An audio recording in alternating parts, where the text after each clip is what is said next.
Bom dia, amados. Glória a Deus pelo dia de hoje, né? Por sua vida, pela igreja e por esse tempo que nós estamos aqui reservando para estudar a palavra de Deus. Vamos orar entregando a Deus essa aula. Nosso Deus, nosso Pai, nós queremos te agradecer por esse dia. Te louvamos pelo presente de hoje, pelo presente do dom da vida, do dom da salvação através do seu Filho Jesus e do dom da palavra que o Senhor nos dá e está cada vez mais em nossa vida, Pai. Obrigado pela vida da pastor Jefferson e da Cláudia, por nossos líderes, e queremos entregar a Ti o nosso estudo, Pai. Em nome de Jesus que te agradecemos e pedimos. Amém. Hoje nós estamos na aula 4 do livro de Atos. Alguém perdeu a aula 3? Já pegou o material, né? Faz em casa lá, se tiver alguma dúvida, pode ouvir o áudio também. Se tiver alguma dúvida, pode me abordar para a gente poder tirar qualquer dúvida. Vamos para a tarefa da aula 3. Quem conseguiu fazer, me ajuda aí respondendo. Quem ficou com alguma dificuldade, aproveita para tirar a dúvida e terminar de preencher aí. Na aula 3, nós trabalhamos os capítulos 4, 5 e 6 de Atos e ficou o capítulo 6 com algumas perguntas para responder em casa. A liderança da igreja primitiva. É isso, né? Vamos aí conferir as respostas. Do que os helenistas... Quem sabe o que é helenistas aí? Está escrito aí, né? Pode falar o que significa helenista. Isso. Os judeus que falavam grego, que tinham uma convivência maior com o grego. Eles estavam se queixando, estavam reclamando, estavam descontentes com os judeus convencionais lá, né?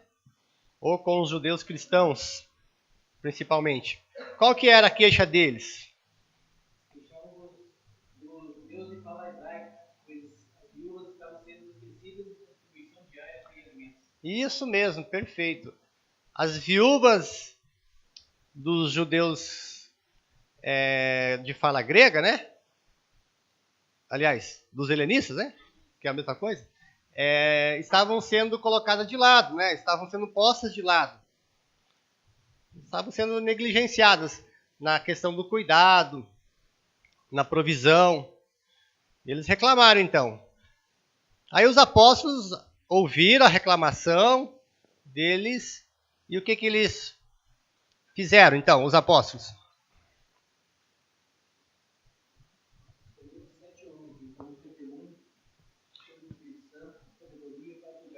Isso, eles fizeram uma reunião e deram uma orientação. Vamos fazer o seguinte, nós temos que pregar a palavra, então vamos escolher pessoas para cuidar dessas viúvas, para esse serviço. Então eles escolheram quantos homens?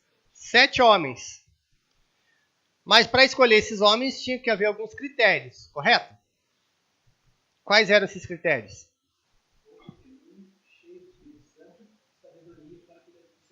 Isso aí, o Paulo tá afiado aí, ó, fez tudo. Para quem não fez, completa aí. São 3 principais critérios. Bom testemunho. Esses homens, isso, tinham que estar cheios do Espírito Santo. E ter sabedoria.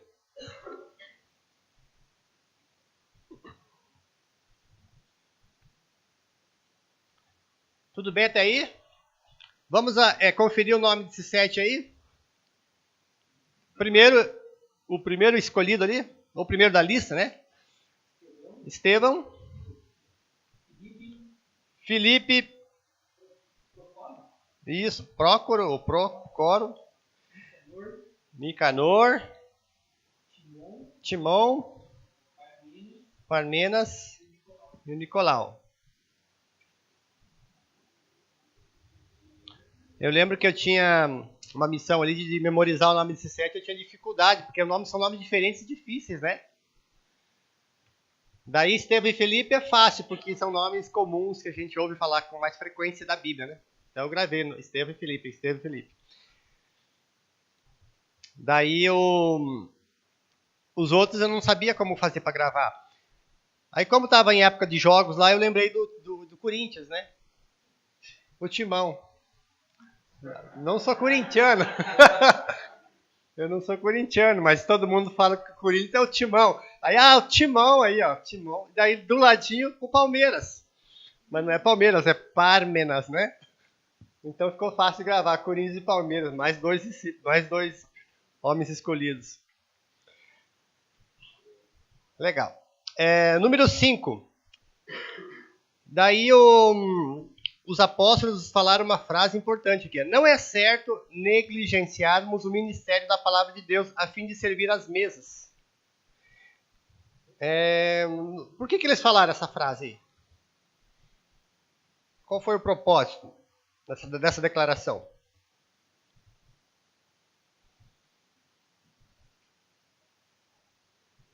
Essa é uma pergunta interessante, né? O que Isso. Isso era mais importante do que... Perfeito. Eles estavam já passando uma mensagem que o propósito principal da igreja, o principal, né, é anunciar a palavra, anunciar o reino de Deus, anunciar o evangelho de Jesus Cristo. Não que não seja importante o aspecto social, né, o cuidado com os pobres, as viúvas, os necessitados, mas é secundário esse propósito. Lembra que Jesus falou? Porque o reino de Deus não é questão de comida e bebida. Mas sim alegria, justiça, a paz, né? Ou seja, o foco não é a ajuda como prioridade. O foco é anunciar o reino de Deus. Em alguns outros momentos também Jesus falou: os pobres vocês terão para sempre, para ajudar. Mas a palavra é permanente, é o que prevalece. Fechou? Alguém ficou com dúvida? Da aula 3. Vamos para a aula 4. Hoje a aula 4 são os capítulos 6, 7, 8 e 9 do livro de Atos. Vamos ver os capítulos 6 e 7 através do filminho. Filminho aí de 7 minutos. Legal, né? Pode acender a luz, fazendo favor, Éder. Obrigado. Agora a gente pode concluir aí as respostas da apostila, baseado na leitura dos capítulos 6 e 7, através do filme. A defesa de Estevão em seu martírio. Vocês não pegaram o material ainda, né? Vou pedir para o Paulo me ajudar, fazendo um favor. Obrigado, Paulo. Deu só por causa do microfone?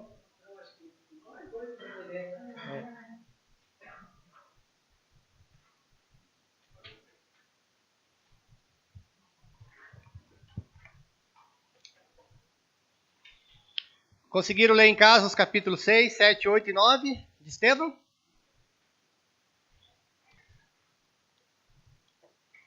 Então você já pode, baseado na sua leitura, no que Deus te ensinou na palavra, relacionar aí algumas características de Estevão. Ele foi servo, foi testemunha, também ele pregou ali e se defendeu, até fez um julgamento, né? Foi como um juiz, e também sofreu como mártir. E ali embaixo tem ali as definições de cada uma dessas. Vamos fazer juntos aí.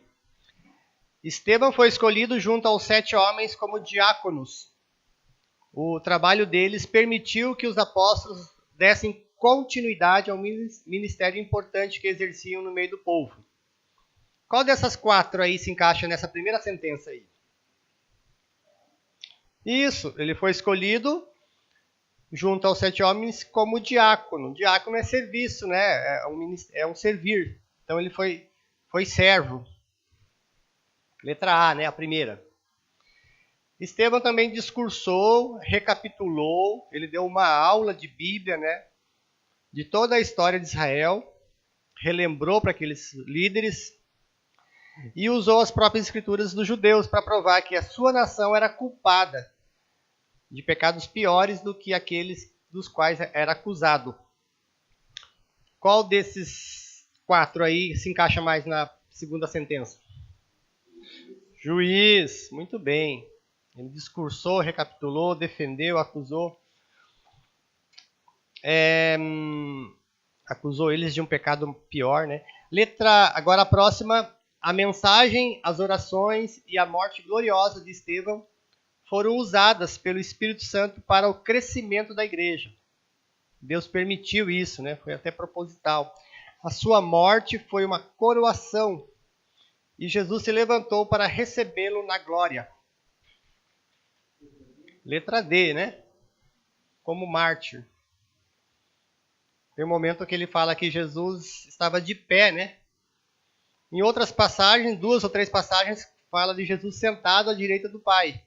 Nessa situação, ele de pé. É como se Jesus estivesse ali considerando todo o sofrimento, todo o esforço de Estevão. Se levantou para recebê-lo na glória. E o último, o testemunho poderoso de Estevão seria ponto culminante do testemunho da igreja aos judeus. A mensagem seria levada a Samaria e em seguida aos gentios. Qual que faltou? A letra B, como testemunho. B. Então ficou A, C, D e B, correto? Agora vamos para a parte prática, para a nossa vida, em relação ao martírio de Estevão. Tipos de pessoas nos apedrejamentos da vida. Estevão sofreu pedradas, né? Foi apedrejado. Hoje a gente não vê muitas pessoas jogando pedra uma na outra, né? Eu, quando era pequeno, jogava pedra em passarinho só, né? Você já jogou pedra em passarinho? Com o bodoque ou com a mão, né? Depois que a gente vai crescendo, a gente vai ficando com mais dó dos bichinhos, né? Mas às vezes você é obrigado a jogar pedra num cachorro que avança em você. Já jogou também? Mas em pessoa, você já jogou pedra? Só de brincadeira, né? Nem de brincadeira, né? É até perigoso machucar. Mas eu lembro que tinha um pé de mamona perto de casa e eu pegava aquelas mamonas e acertava os amiguinhos e ficava a marca na perna. Eu tinha um amigo que ele tinha espirradinha de pressão. E ele pegava aquelas bolinhas daquelas árvores, não sei o nome daquela árvore, aquela bolinha verde. Assim na mão, né? E colocava a bolinha na espingardinha e mirava na gente e atirava de verdade. E ele acertou 2 na minha perna e ficou um bom tempo aquela marca. E eu sempre lembrava dele, daí ficava com raiva dele, né? Mas a gente não brinca com essas coisas que é perigoso demais, né? Mas nesse caso aqui, o que são pedradas? O que você acha que hoje podem ser pedradas na nossa vida, na vida de outras pessoas? Isso. A crítica, né? A ofensa. Então vai anotando aí o que são pedradas. Críticas, ofensas, como Paulo falou. Acusações verbais, né? Calúnias. Intrigas. Gozações pode ser um tipo de pedrada? Pode também, né? Gozações que acabam tirando a pessoa do sério, tira a pessoa da casinha. Alguém já gozou com a tua cara e você perdeu o rebolado, ficou nervoso? São pedradas, né? Que saem do coração, né? Do armazém. A boca fala do que o coração está cheio. Então, pedradas você acaba podendo se deparar durante a sua vida. O que Deus não quer é que você atire pedras, né? Vamos ver o tipo de pessoas. As que atiram pedras são aquelas acusadoras, né? As que apontam, querem dar a sentença. As que alcançam as pedras, fazem acusação de uma pessoa a alguém. Eu lembro também quando era pequeno, quando era pequeno era muito levado. Tinha sempre aquela coisa de briga na escola, não sei se no teu tempo tinha, vai ter briga na saída, vai ter briga na saída, e eu falava, ficava divulgando isso, né? E daí quando eu sabia quais eram os dois personagens principais da briga, e falava, olha, você não sabe o que ele falou de você, você não acredita. Aí eu não deixava, eu não sei o que, acabava sendo alguém que alcançava as pedras, sabe? Para a briga começar. Que mentalidade, né? E também tinha momentos que a gente colocava a mão assim, quem é homem, gosta aqui, e começava a briga. Daí você tira a mão e a briga começava. Tudo isso faz parte da natureza humana, né? De querer ver briga, de querer... Você não vê nos videozinhos que as pessoas mandam briga nas escolas? Bom, o Thiago trabalha em escola, né? Tem briga na escola lá? Ainda tem, né? Meninas, né? Mulheres vão para os cabelos e todos ficam incitados, ficam alegres com aquilo. Isso Deus condena, né?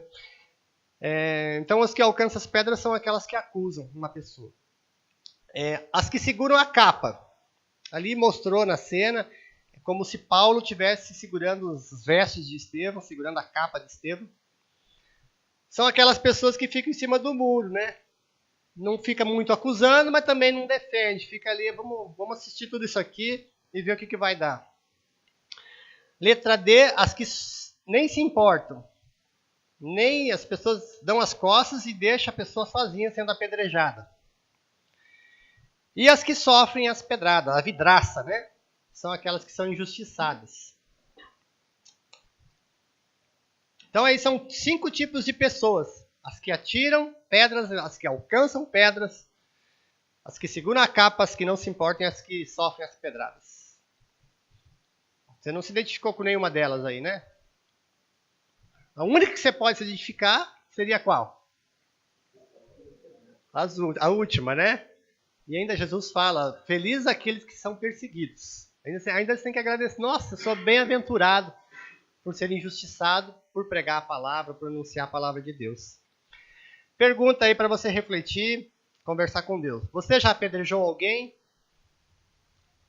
Ou alcançou pedra para alguém atirar? Talvez no passado sim, né?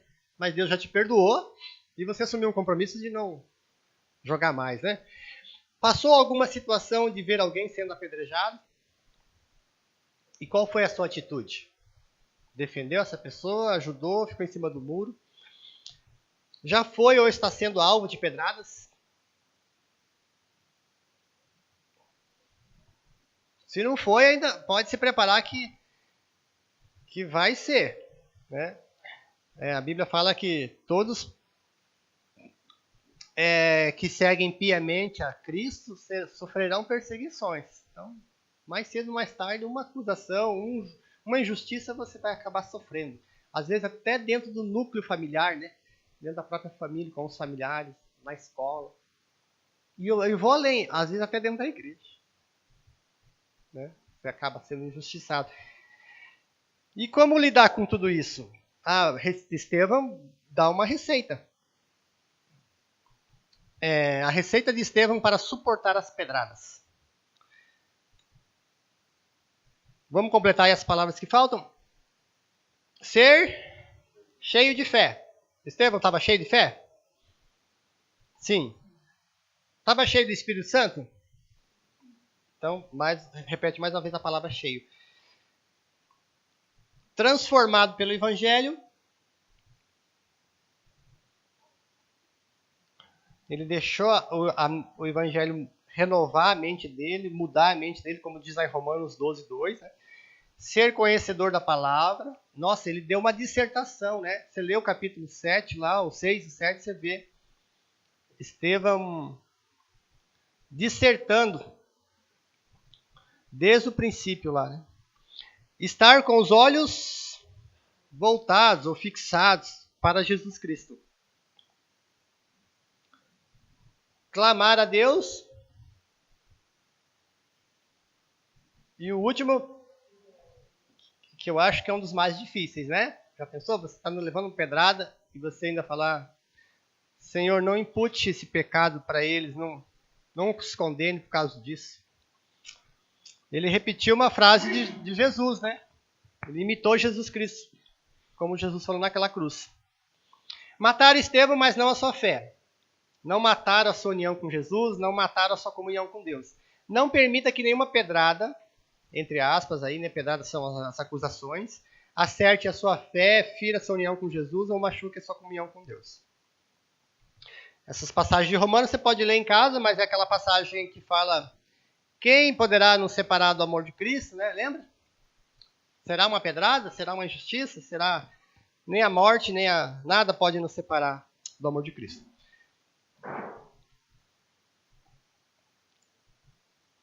E só tiram pedra em árvore que dá fruto bom. Não é verdade? Você vai pegar uma fruta, você só tira a pedra para tirar a fruta de uma árvore que tem um fruto bom, né? Fruta ruim você não tira a pedra. Então, se você está sendo injustiçado, sofrendo alguma pedrada, pode ser que é porque algum fruto estão vendo em sua vida. Muito provavelmente. Mas a mão de Deus vai proteger todos os seus frutos e nenhum deles se perderá. Amém? O Senhor é contigo. Continue dando frutos e suporte as pedradas aí, né? Dispersão da igreja. No filme também a gente viu ali o capítulo 8, narrado. E agora a gente pode responder também as questões daquela situação do Felipe com o eunuco.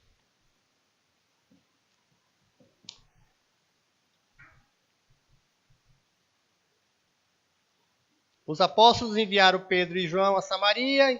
Esses oraram por eles que recebessem o Espírito Santo. Então já ali os samaritanos começaram também a ter a experiência da salvação proveniente dos judeus. Havia uma grande rivalidade entre os judeus e samaritanos, mas o propósito de Deus era que todas as nações fossem ganhas para o reino de Deus. É ainda, né? Vamos ver ali o encontro de Felipe com o eunuco. O que o Espírito Santo ordenou a Felipe? Isso, que descesse ao caminho que fosse a Gaza, né? De Jerusalém a Gaza. Descesse pelo caminho do deserto. Com qual propósito o Espírito Santo pediu para Felipe fazer esse caminho? Isso.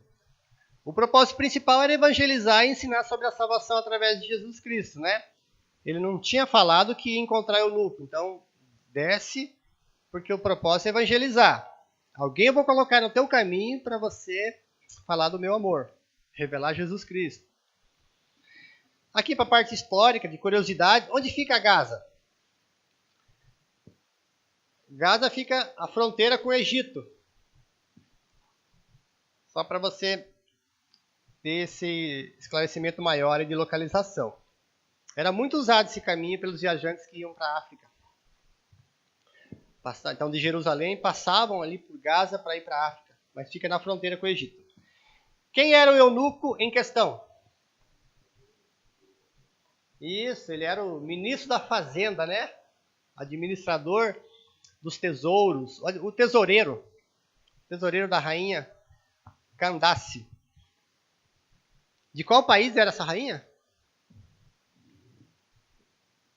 Da Etiópia, né? Eunuco etíope. A rainha da Etiópia, ele era um alto oficial. E ele era um adorador de Deus, né? Ele foi a Jerusalém para adorar a Deus. Olha lá, o que ele tinha ido fazer em Jerusalém?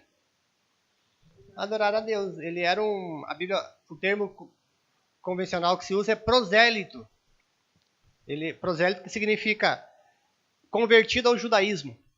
Apesar de ele ser etíope, ele era convertido ao judaísmo, a religião judaica, né?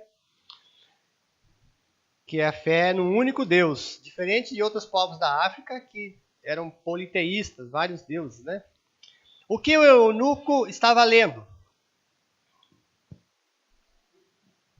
Isso, um trecho do livro de Isaías. Isaías 53, né? que estava falando sobre o Messias. Aquele trecho estava sendo, era a profecia de Isaías sobre o Messias. Mas como o Etíope não tinha as informações a respeito de Jesus Cristo ali, ele estava perdido. Tanto é que ele perguntou, mas de quem que esse profeta está falando? É dele mesmo? É de outro? É de alguém que virá? Me explica aí, Felipe. Daí Felipe explicou para ele que era sobre Jesus Cristo, que tinha vindo, morto, ressuscitado e foi levado aos céus. Qual foi o resultado desse encontro? Isso, em primeiro lugar, a conversão, né? A salvação do eunuco e o batismo na sequência. Ele obedeceu já o que tinha que ser feito, né? E vai muito além, né? Porque, pensa só, a partir daí, ele foi um missionário lá na Etiópia. Ele voltou para a Etiópia e lá ele foi uma pessoa que levou a mensagem do reino de Deus à Etiópia e outros lugares da África. Certo? Fechou esse bloco aí. Agora vamos ver Saulo.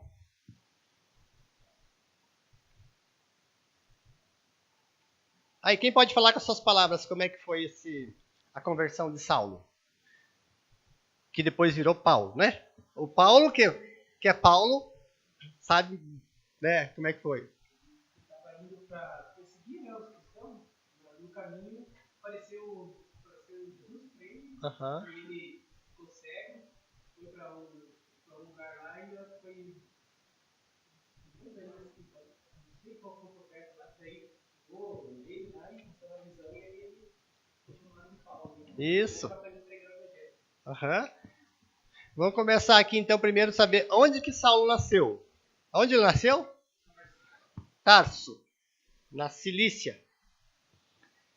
Lá fala em Atos 22. Né? Lá em 2 Coríntios fala que ele era um hebreu entre os hebreus. Filho de fariseus.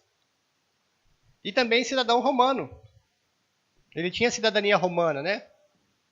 Provavelmente seu pai tinha cidadania, passado para ele. Foi educado por o professor, o tutor direto aqui de Paulo foi Gamaliel, em Jerusalém. Então ele tornou-se um fariseu devoto. Então, no tocante à lei, ele era irrepreensível, né? Sabia muito da lei, era perito, era mestre na lei. E ele tinha uma sinceridade no coração que ele estava servindo a Deus, perseguindo os cristãos, de modo que eu fazia com consciência tranquila. Como é hoje alguns muçulmanos, de uma ala muito radical, que matam em nome de Deus. Para eles estão fazendo isso com a consciência tranquila, estão servindo a Deus, matando em nome de Deus. Mas estão enganados, né? Eu vou passar também mais um filminho de Paulo, vai ficar legal de a gente entender melhor aí essa conversão dele. Tem 6 minutinhos desse vídeo, o Éder apaga de novo a luz.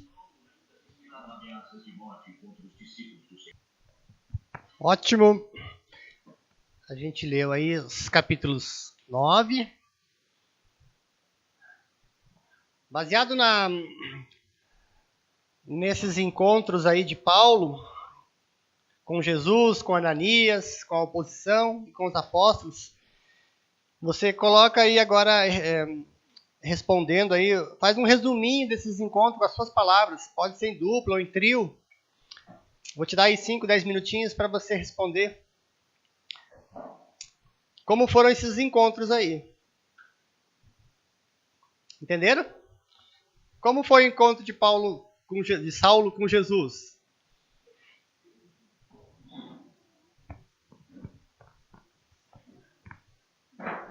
Aí responde, pode ser em duplo ou em trio, tá?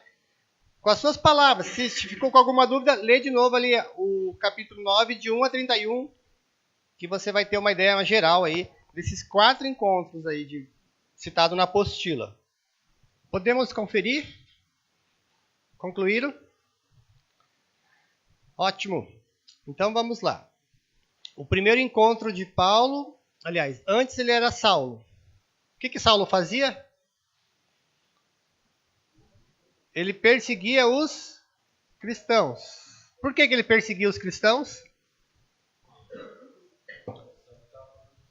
Isso, porque no judaísmo, né, ele era mestre da lei e, segundo eles, Jesus era uma farsa ou era um falso profeta. E toda aquela mensagem era um engano, então eles queriam anular essa mensagem. E Saulo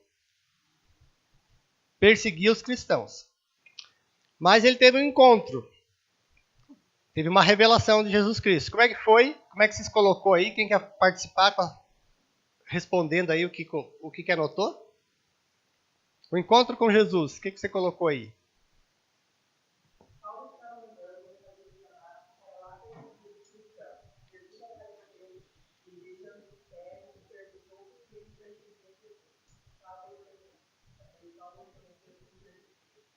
Isso. Então ele teve um encontro que acabou derrubando ele. Que hora era mais ou menos? Aparece na Bíblia o horário? Não? Por volta de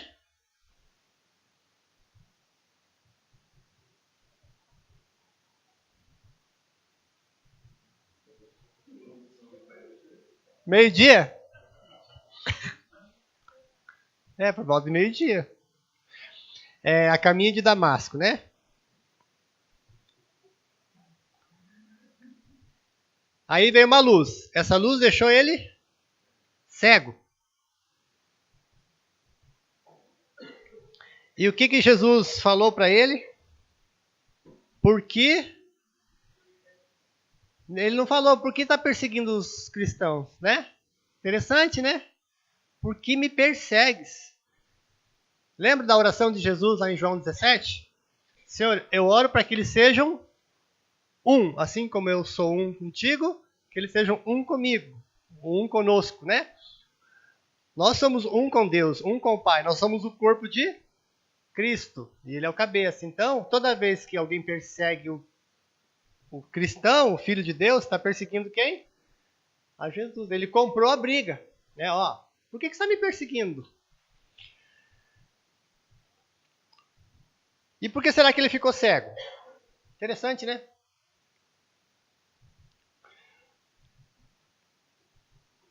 É porque agora Jesus queria que ele começasse a viver pela fé, não pela visão, né? Ó, vou te deixar cego. Eu entendo assim. Vamos recomeçar. Agora você vai ter uma outra visão, uma outra forma de ver o reino de Deus. Você vai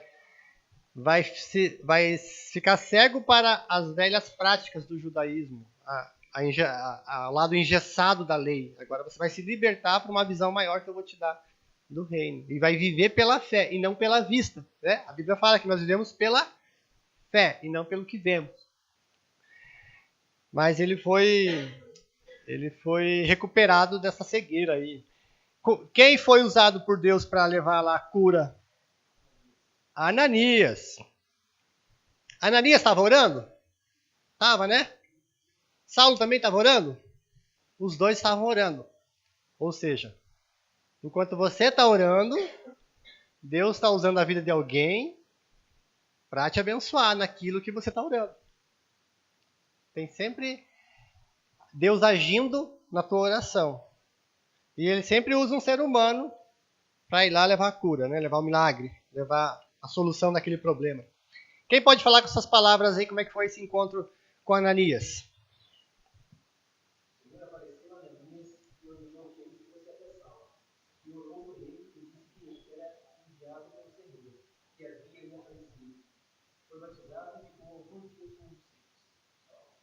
Isso, talvez você colocou com outras palavras aí, mas na essência é isso daí, né? Deus deu o endereço certinho da onde estava Saulo, na rua tal, número tal, CEP tal, esquina com a rua tal, apartamento tal, né? Interessante, né? Deus sabe tudo. Vai lá que o homem está lá.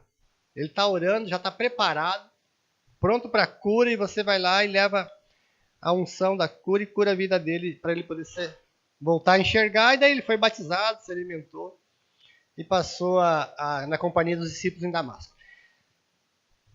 Aí foi tudo tudo maravilha na vida de Saulo ali, a partir dali. Agora ele voltou a ver, perfeito. De cara ele teve encontro com a oposição. Qual era essa oposição? Os próprios judeus, que ele era parceiro, amigo, que era colegas de profissão, né? De conduzir no judaísmo. Os judeus ficaram temerosos, ficaram duvidosos, né? Por quê? Porque Saulo era um perseguidor dos cristãos. Então eles tiveram uma reunião e decidiram matar Saulo. Mas quem protegeu Saulo?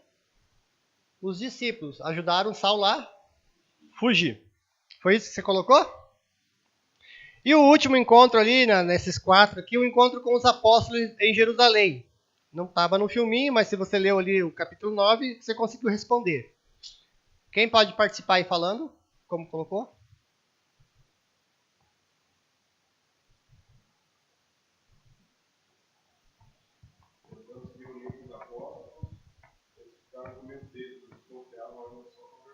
Uhum. Mas teve uma pessoa que Deus permitiu que eu ajudasse ele nesse encontro com os apóstolos, que intermediasse tudo isso. Como é que era o nome dessa pessoa? Barnabé. Barnabé ajudou Saulo nesse encontro com os apóstolos. Daí ali ele permaneceu alguns dias pregando com ousadia, né? Mas ainda assim, alguns judeus procuravam matar Saulo. E aí enviaram Saulo para onde? Para Tarso. De onde ele era? Saulo de Tarso, né? A partir dali, Saulo mudou o nome para Paulo.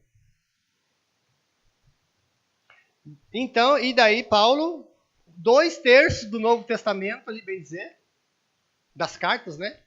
De todas as cartas, a partir dos evangelhos, é escrito por Paulo. Ele fez muita coisa, né? Alguns teólogos falam que ele fez mais do que os 12 discípulos juntos. Paulo produziu muito mais. E ainda ele falava que ele era o menor dos apóstolos, né? Mas Deus usou ele poderosamente para pregar o evangelho do reino de Deus. Tudo bem até aí? Muito bem. A gente viu hoje, então, aí, os capítulos 6, 7, 8 e 9 do livro de Atos, começando por Estevão,